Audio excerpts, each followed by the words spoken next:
Hello traders, welcome to trade Jain. Let me ask something. మీరు ఒక call option కొన్నారు. మీరు అనుకున్న డైరెక్షన్లోనే నిఫ్టీ మూవ్ అయింది, or any index for that matter. కానీ మీ ప్రీమియం పెరగలేదు. ఎందుకు ఎప్పుడైనా ఆలోచించారా? And in the worst case me premium పడింది. సరే, ఎప్పుడైనా మీకు జరిగిందా?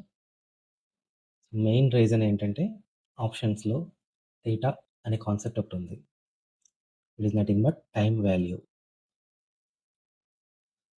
సో కాంప్లికేటెడ్ టెర్మినాలజీ ఏమి యూజ్ చేయకుండా సింపుల్ ప్లెయిన్ ఇంగ్లీష్లో మీకు ఎక్స్ప్లెయిన్ చేస్తాను. సపోజ్ ఈరోజు థర్స్డే, నిఫ్టీ 24,000 దగ్గర ట్రేడ్ అవుతుంది. మీరు 24,000 కాల్ ఆప్షన్ కొని నిఫ్టీ పెరుగుతుంది కదా అని, ఇంకా ఎక్స్పైరీ టైం ఉంది కదా అని వెయిట్ చేస్తున్నారు. ఫ్రైడే వచ్చింది, నిఫ్టీ ఎక్కడికి వెళ్ళలేదు. మీరు అరౌండ్ ఒక 200కి కొనుంటే ఫ్రైడే ఒక 195కి అయింది. తర్వాత వీకెండ్ వచ్చింది, Saturday Sunday, 2 days premium decay. And Monday open అయ్యాక మీ ప్రీమియం ఎంత ఉండొచ్చు అనుకున్నారు? ఒకవేళ 24,000 దగ్గరే మార్కెట్ ఉంటే అరౌండ్ 150. అండ్ ట్యూస్డేకి వచ్చేసి అదే మార్కెట్ ప్రైస్లో ఉండుంటే around 90. And by the end of the expiry, ఒకవేళ మార్కెట్ మీరు అనుకున్న డైరెక్షన్లో మూవ్ అవ్వకపోతే, ఆర్ అట్లీస్ట్ ఒక 50-100 పాయింట్స్ నెట్గా మూవ్ అయినా మీకు ఒక 40-50 వరకు వెళ్తుంది. అదే వర్స్ట్ కేసులో ఒకవేళ 24,000 కింద క్లోజ్ అయితే ఈ ఆప్షన్ కంప్లీట్గా జీరో. సో ఇదో మనం ఒక ఎగ్జాంపుల్తో చూద్దాం. లెట్ సపోజ్ మీరు ఒక రేప్ ఐపీఎల్ మ్యాచ్కి ఈరోజు టికెట్ కొన్నారు. సో మీరు ఇదే టికెట్ బయట అమ్ముదామని ట్రై చేస్తే చాలామంది ఇంట్రెస్ట్ చూపించవచ్చు. విత్ ప్రీమియం అమౌంట్ పెట్టినా సరే కొనడానికి ఇంట్రెస్ట్ చూపించవచ్చు. కానీ రేపు మ్యాచ్ స్టార్ట్ అయిన తర్వాత ఒక 15 minutes తర్వాత ఒకసారి ట్రై చేసి చూడండి, చాలా తక్కువ మంది ఇంట్రెస్ట్ చూపిస్తారు. సో ఇక్కడ మనకి టైం వాల్యూ పనిచేసింది, ఎందుకంటే ఆల్రెడీ మ్యాచ్ స్టార్ట్ అయిపోయింది. సో ఎక్కువ మంది ఇంట్రెస్ట్ చూపించారు, టైం కూడా అయిపోయింది కాబట్టి. ఇదే విధంగా ఆప్షన్స్ కూడా వర్క్ అవుతాయి.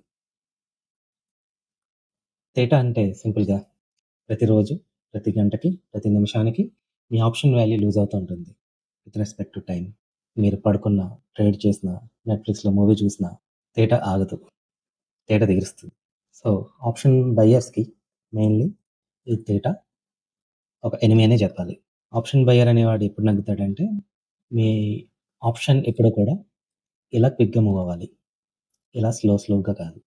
అండ్ ప్రతి ఆప్షన్ స్ట్రైక్లోనే మీకు థీటా సేమ్గా అప్లికబుల్ అవుతుందా అంటే no. Mainly near to expiry ఒకటి, అండ్ అట్ ది మనీ ఆప్షన్స్లో అండ్ అవుట్ ఆఫ్ మనీ ఆప్షన్స్లో ఈ థీటా వాల్యూ బాగా త్వరగా పనిచేస్తుంది. అండ్ సైడ్ వేస్ మార్కెట్లో కూడా థీటా ఎఫెక్ట్ని ఒక చిన్న ఎగ్జాంపుల్తో చూద్దాం. జూలై 1st మార్కెట్ 24,000 దగ్గర ఉంది. అండ్ జూలై 31st మంత్ ఎండ్కి 24,400 దగ్గర ఉంది. అదే 28th 24,000 దగ్గర ఉంది. సో దీన్ని కన్సిడర్ చేసుకుందాం. సో మన August 4th 24,000 call. So 1 month ముందు జూలై 1st అరౌండ్ 450 ఉంది.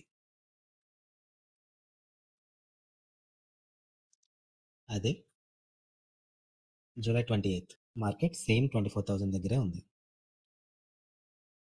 కానీ ఆప్షన్ ప్రైస్ చూస్తే 160, ఆల్మోస్ట్ 300 పాయింట్స్ డికే జరిగింది. ఈ 1 monthలో మార్కెట్ ఎక్కడికైనా వెళ్ళని, ఎక్కడికైనా రాని, సో అదే ప్రైస్లో ఉన్నా సరే మార్కెట్ 300 పాయింట్స్ డికే జరిగింది. ఇది టైం వాల్యూ. ఇది 1 monthకి మనం చూసాం. కానీ ఇదే ఆప్షన్ వాల్యూ 1 weekలో ఇంకా త్వరగా డికే అవుతుంది, ఒకవేళ స్పాట్ కానీ మనం అనుకున్న డైరెక్షన్లో వెళ్ళకపోతే. హోప్ మీకు ఈ సింపుల్ ఎగ్జాంపుల్తో థీటా డికే గురించి అర్థమైందని అనుకుంటున్నాను. Can you escape theta?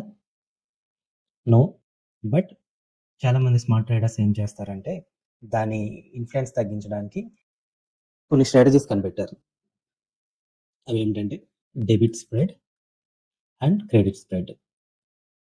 ఈ స్ట్రాటజీలో మనం ఏం చేస్తామంటే ఒక కాల్ ఆప్షన్ బై చేసి out of money call option sell చేస్తాం ఫర్ హెడ్జింగ్. సో, ఈ హెడ్జింగ్ చేయడం వల్ల మనకి థీటా ఎఫెక్ట్ సిగ్నిఫికెన్స్ తగ్గుతుంది. సేమ్ వైస్ పుట్ సైడ్ కూడా అంతే. ఒక పుట్ ఆప్షన్ కొంటే కొద్ది దూరం వెళ్ళి పుట్ ఆప్షన్ సెల్ చేస్తాం. సో, మనకి అదే డైరెక్షన్‌లో వెళ్ళినా అక్కడక్కడ సస్టైన్ అయినా మనకి అంత ఎఫెక్ట్ పడదు. అండ్ విత్ మినిమల్ లాస్‌తో మనం బయటపడగలం.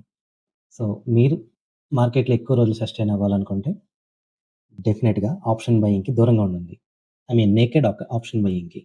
ఇన్‌స్టెడ్ మీరు స్ప్రెడ్స్ వేయండి. Option spreads. Either bull call spread కానీ, బుల్ పుట్ స్ప్రెడ్ కానీ, బేర్ కాల్ స్ప్రెడ్ కానీ, బేర్ పుట్ స్ప్రెడ్ కానీ ఇలా 4 రకాల ఆప్షన్స్ స్ప్రెడ్స్ ఉన్నాయి. సో, వాటి గురించి నేను నెక్స్ట్ వీడియోలో ఎక్స్‌ప్లెయిన్ చేస్తాను. సో, ఈ వీడియో మెయిన్‌గా థీటా ఎఫెక్ట్ ఆప్షన్ బయర్స్ మీద ఎలా ఉంటుందని ఎక్స్‌ప్లెయిన్ చేయడం కోసమే. ఐ హోప్ మీ అందరికీ థీటా వాల్యూ గురించి బాగా అర్థమై ఉంటుంది. సో, మీకు అర్థమైందని మాకు తెలియాలంటే ప్లీజ్ కామెంట్ చేయండి. మీరు ఒకవేళ సీరియస్‌గా ట్రేడింగ్ నేర్చుకోవాలనుకుంటే ప్లీజ్ డూ సబ్స్క్రైబ్ టు ట్రేడ్‌జీ. మనం ట్రేడింగ్‌ని ఎంత సింపుల్‌గా నేర్పాలో అంత సింపుల్‌గా నేర్పడానికి ట్రై చేస్తున్నాం. Thank you.